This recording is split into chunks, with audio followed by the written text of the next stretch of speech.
बिस्मिल्लाहिर्रहमानिर्रहीम। अस्सलामुअलैकुम dear student, कैसे हैं आप सब लोग। उम्मीद करती हूँ ठीक ठाक होंगे सब। आज हम करेंगे इंशाल्लाह सवाल नंबर 4, जो कि हमारा लास्ट और फाइनल क्वेश्चन है ग्रुप सी पास्ट पेपर का। आप जानते हैं कि LHP पार्ट 2 के हम सोल्व पास्ट पेपर कर रहे हैं। वेरी वेरी इंपॉर्टेंट क्वेश्चन इसमें मेंशन है। स्टूडेंट 107 पे ये क्वेश्चंस मेंशन है और लास्ट क्वेश्चन आज हम करेंगे। चलते हैं अपनी वीडियो पे जाने बगैर टाइम वेस्ट किए। चैनल पर फर्स्ट टाइम है तो लाजमी सब्सक्राइब कर दीजिए ताकि एनालिस्ट से रिलेटेड आपको हर किस्म की इन्फॉर्मेशन टाइम टू टाइम मिलती रहे। अच्छा, ये स्टूडेंट सवाल नंबर 4 उन्होंने पूछा हुआ है define anaemia and write down it's different type. हमने एनीमिया को डिफ़ाइन करना है और उसकी मुख्तलिफ इकसाम को साथ डिस्क्राइब करना है, ठीक है। अच्छा, एनीमिया को हम लफ्ज़ी मतलब जो होता है ना, वह है खून की कमी। ये तो हमें उर्दू में इसका मतलब पता है। अब हमने इसको डिटेल में डिस्क्राइब करना है। 10 नंबर का हमारा ये सवाल है। AB पार्ट में नहीं है। AB पार्ट 5 नंबरों में कन्वर्ट नहीं है, यानी 10 नंबर का एक सवाल है हमारा और हमने इसको अच्छे से एक्सप्लेन करना है। सबसे पहले हमने स्टूडेंट्स सवाल की मेन चीज़ होती है उसकी डेफिनेशन, उसके इंट्रो, ठीक है। डेफिनेशन करेंगे। Anaemia is a reduction of red blood cells erythrocytes. Student part 1 और पार्ट 2 दोनों के लिए सवाल बहुत इंपॉर्टेंट है। पार्ट 1 में ये डेफिनेशन मैंने याद की थी तो वही मैंने अभी तक मुझे याद थी, मैंने वही लिखी है। अगर कोई स्टूडेंट यहाँ से करना चाहता है तो उसकी अपनी चॉइस है, यहाँ से याद कर ले। अगर कम्युनिटी हेल्थ की बुक से करना चाहता है तो उसकी अपनी चॉइस है, वो यहाँ से भी याद कर सकता है, ठीक है, as your wish. Students definition start करते हैं। Anaemia is a reduction of red blood cells erythrocytes. Anaemia से मुराद है रेड ब्लड सेल का टूट जाना, एरिथ्रोसाइट रेड ब्लड सेल्स का रिड्यूस हो जाना, डिस्ट्रक्शन हो जाने, रिड्यूस हो जाना यानी कम हो जाना, ठीक है। इसको हम एनीमिया बोलते हैं। Which in turn decrease the oxygen carrying capacity of the blood, ठीक है। ओके जी, हमारे जो है एरिथ्रोसाइट ही कम है, रेड ब्लड सेल्स ही कम है, जिन्होंने ऑक्सीजन रिसीव करनी है वही कम हो गए हैं, तो हमारी ऑक्सीजन कैरिंग कैपेसिटी भी, ठीक है, वो कम हो जाएगी। Which in turn decrease the oxygen carrying capacity of the blood की ऑक्सीजन कैरिंग कैपेसिटी जो है वो रिड्यूस कर देंगे, कम कर देंगे, ठीक है। रेड ब्लड सेल जितने ज़्यादा हो गए ऑक्सीजन कैरिंग कैपेसिटी यानी नॉर्मल होनी चाहिए, ना ज़्यादा होनी चाहिए ना कम होने चाहिए, हमें नॉर्मल चाहिए, ठीक है। अब हम स्टूडेंट आते हैं इसकी टाइप्स के ऊपर। Very very important type. सबसे पहले तो आपने इन नाम्स को याद कर लेना है। 6 इसके टाइप्स मैंने बयान किए हैं। सबसे पहली टाइप है आयरन डेफिशिएंसी एनीमिया।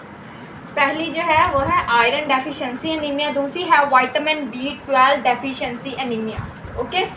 तीसरी इसकी टाइप है फॉलिक एसिड डेफिशिएंसी एनीमिया। चौथी है anaemia of the chronic disease. पांचवी टाइप्स है हीमोलाइटिक एनीमिया और छठी टाइप है इसके aplastic anaemia.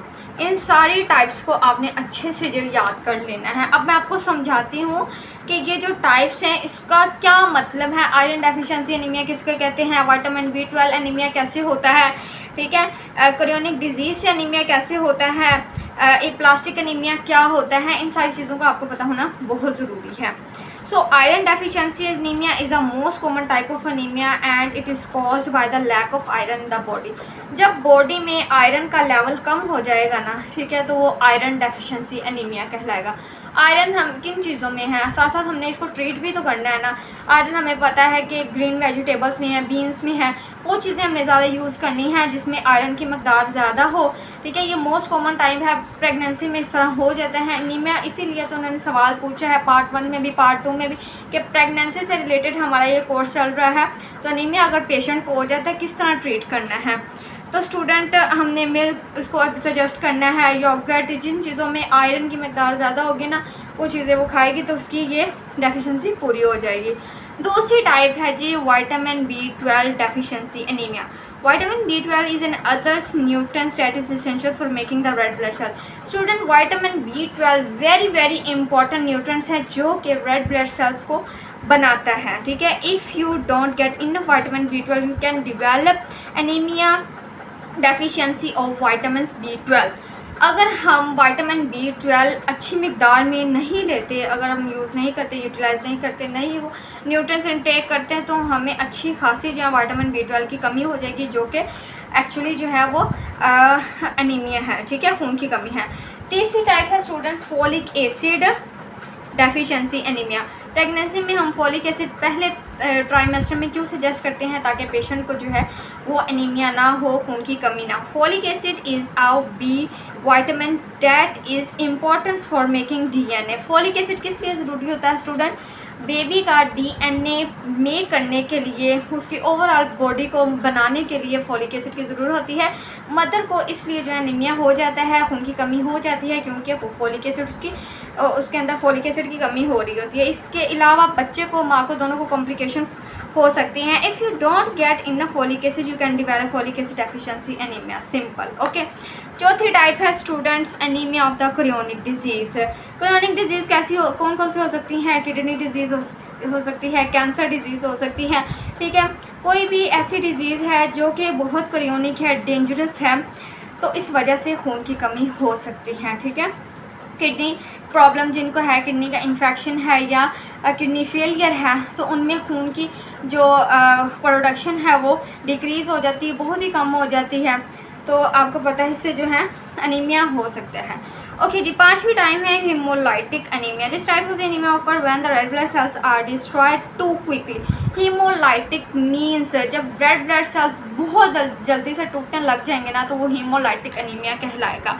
There are many different cause of haemolytic anaemia including the autoimmunes disorder. Autoimmunes disorder इसमें होने की वजह से हीमोलाइटिक एनीमिया होता है। इसके अलावा स्टूडेंट छठी टाइप है इसकी aplastic anaemia. This is a rare type of anaemia that can occur when the bone marrow does not produce enough red blood cells. Aplastic anaemia वो एनीमिया होता है जब हमारी बोन मैरो, जब हमारी रीढ़ की हड्डी, इसमें भी जो है ना वो रेड ब्लड सेल्स बनते हैं। बोन मैरो में अगर रेड ब्लड सेल्स नहीं बनेंगे तो वो एप्लास्टिक एनीमिया कहलाएगा, ठीक है। मतलब मखसूस एक नाम रखा हुआ है। एप्लास्टिक एनीमिया वो होता है जब हमारी बोन मैरो, हमारी हड्डियों का जो गूदा है ना, बोन मैरो, हमारी रीढ़ की हड्डी में भी गूदा होता है वाइट कलर में, अगर वो enough red blood sales produce नहीं करेगा, वो मेक नहीं करेगा, तो उससे हमें एनीमिया होगा, खून की कमी होगी, जिसे हम एप्लास्टिक एनीमिया बोलते हैं। ओके स्टूडेंट, उम्मीद करती हूँ कि आपको वीडियो पसंद आई है। नेक्स्ट इंशाल्लाह हम group D past paper, last past paper, हमारा जो चौथा पास्ट पेपर है वो स्टार्ट करेंगे।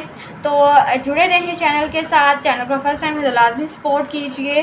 Thank you so much for watching my video. Next video तक के लिए अल्लाह हाफिज़।